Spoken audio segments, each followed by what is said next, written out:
अस्सलामुअलैकुम दोस्तों, welcome back to our channel find Urdu. Burglary.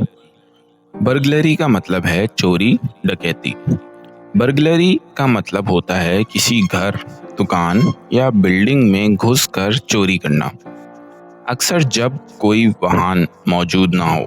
ये इल्लीगल एंट्री और थेफ्ट दोनों को जाहिर करता है। The police are investigating a burglary at the jewellery shop.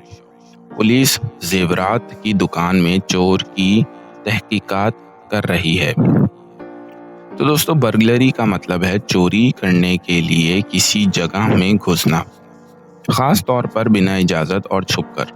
उम्मीद है आपको बर्गलरी का मतलब समझ में आ गया होगा। मिलते हैं नेक्स्ट वीडियो में। शुक्रिया।